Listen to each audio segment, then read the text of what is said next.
In an effort to prevent the entry of the COVID-19 Omicron variant, the government is looking at expanding its list of countries on travel ban. Experts are also now looking into the effectiveness of existing vaccines on the variant first detected in South Africa. Over in the Netherlands, 61 COVID cases were detected among passengers who arrived from South Africa last week.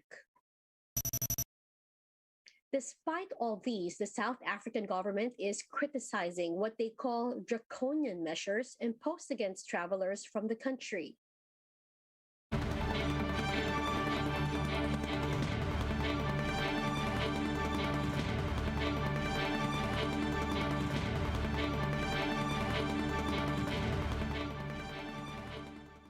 Fast, focused, and fearless. Here's everything you need to know to jumpstart your weekend. I'm Riza Diaz.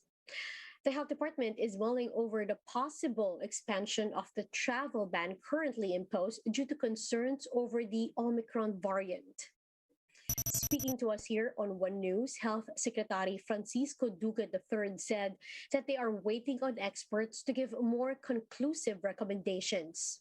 Currently, the ban only covers 7 African countries, but cases of Omicron variant have also been reported in Belgium and Hong Kong. So there should be an additional number of countries that will be included in our travel ban, but we are waiting for our experts to give us a more definitive recommendation. Meanwhile, Duque maintained that Omicron still can't be said to be worse than the Delta variant. He added that there is not enough data yet to assess the dangers of the new variant.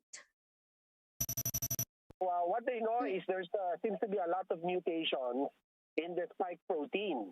So they're looking at all of this. If this going to have more severe clinical outcome? Is it going to be more serious? Is the antibody being produced going to be as effective in terms of the immune response to the vaccines? So a lot of this will have to be further studied and characterized. Currently, the government has imposed a temporary travel ban on 7 African countries due to the Omicron variant. These countries are South Africa, Botswana, Namibia, Zimbabwe, Lesotho, Eswatini, and Mozambique. The ban is effective until December 15. The health department is expected to release new guidelines or release new travel guidelines following the detection of the Omicron variant. In the Laging Handa briefing, DOH Disease Prevention and Control Bureau Dr. Beverly Ho said they are discussing measures to prevent the entry of the new variant. Ho said that stricter border controls are needed as the variant may result to more COVID-19 transmissions and can cause severe infections. It was not a matter of makakapasok ba siya, no? But it's really a matter of when, no? Kung mas later ba at mas handa na yung sistema natin. Kung ayaw natin, no, na magulantang tayo dito is we have to follow these protocols. Ho also said that it is unknown if the Omicron variant will have an effect on existing vaccines. She explains that this will take time as the World Health Organization is still studying the matter. Even WHO has said, no, that it will take time para natin malaman ito kasi pag-aaralan pa po ito sa mga laboratorio.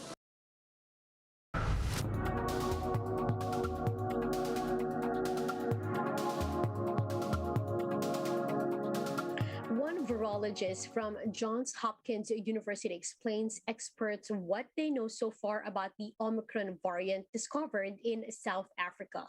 Let's watch this. We know that just before Thanksgiving, it became obvious that there was, in South Africa, a new variant that had an abnormally high number of mutations across its gene, but in particular in the spike protein, which is the target for the vaccines that are being distributed globally now. What happened recently is that the South African public health officials realized that one of their PCR tests could actually serve as a surrogate for this variant. And if you use that data, it seems like this 529 variant is increasing at an incredibly fast pace across areas of South Africa and multiple provinces of South Africa. So that was the real significant piece that caused this to get on everybody's radar screen. Do we have a sense of how much it evades the natural immunity conferred by prior infection or by some vaccine?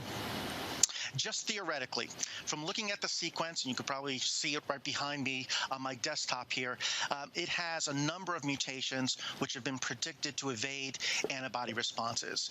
Now, it has a few that are conserved, so this won't be a case of something that's completely able to evade the vaccine-induced immunity, but it has more than other variants that we've seen so far, which again, on paper, is what is concerning to us. It's a time to actually go out and do something proactive. If you haven't gotten your booster, go get your booster. If you haven't gotten your vaccine, go get your vaccine. Because by the time this variant becomes a global threat, if it does, now is the time to act to try to do something to help curb the impact of this variant. So it just serves as a reminder, we have tools, we have to use them efficiently, and if you haven't been vaccinated, now's the time to get it. If you haven't gotten your booster, now's the time to get it, to really give you the best tools to fight off this variant. Good testing coupled with sequencing allows for the detection of these variants early, and that helps us prepare for these variants. And then two, it informs the current public health interventions. As I mentioned, getting yourself vaccinated is the first thing that you can do right now. It may be that we need to reformulate a vaccine. If this virus does become dominant in the world, that can be done. We have antivirals on our way that can be utilized effectively, but we have to think about these things as layered approaches to protect us from COVID-19. None of them is 100% effective, but combined approaches allow us to minimize the severity of this disease. And again, this variant is going to be another test, if it does emerge globally, of how well we can do the things that we've already learned can turn the tide on COVID-19 cases. We'll be back with more stories after the break. Keep it here on One News.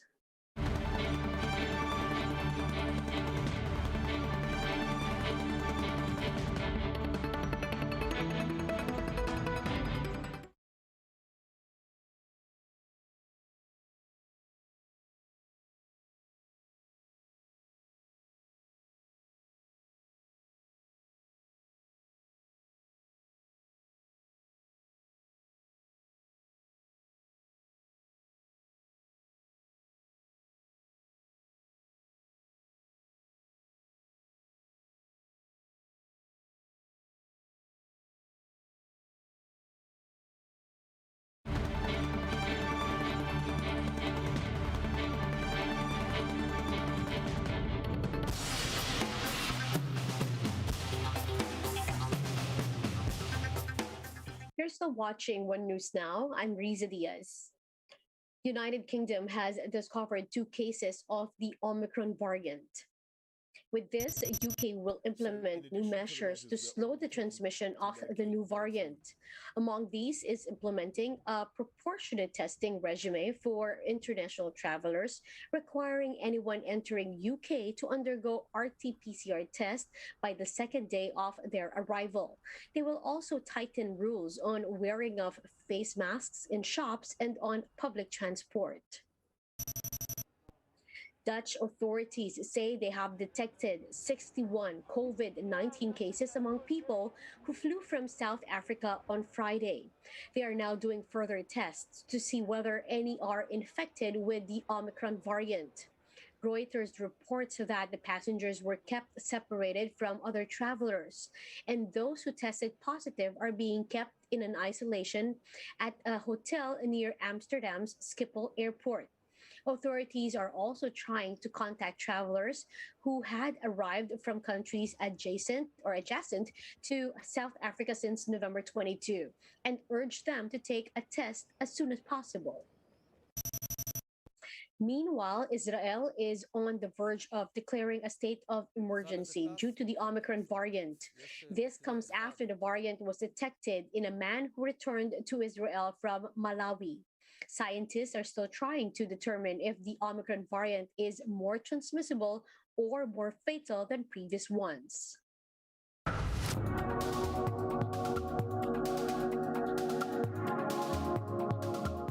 South Africa's health minister criticized the immediate travel bans imposed by countries over fears of the new Omicron variant, saying some of these countries are already experiencing their fourth wave before news of the new variant even broke out.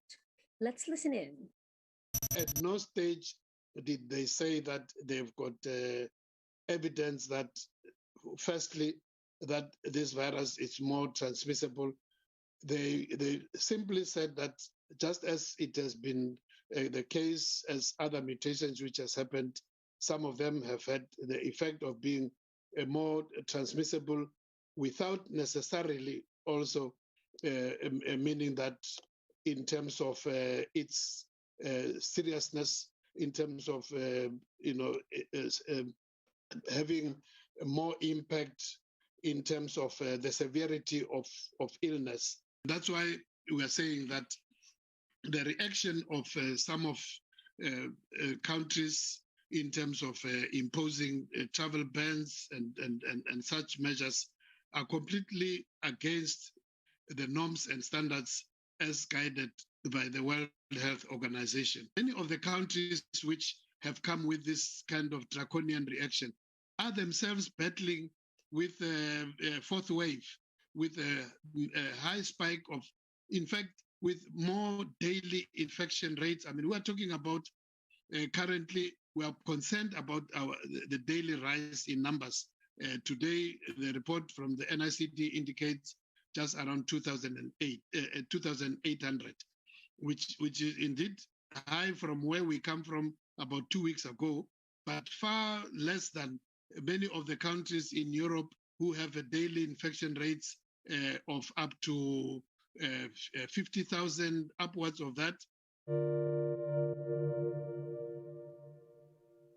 Now, for more updates, visit News 5, The Philippine Star, and Business World Online. Visit our website, onenews.ph, for more in-depth analysis. You can also catch One News on a Signal Play app. Register for a free account now, www.signalplay.com, and stream One News live anytime, anywhere. I'm Riza Diaz. We are One News.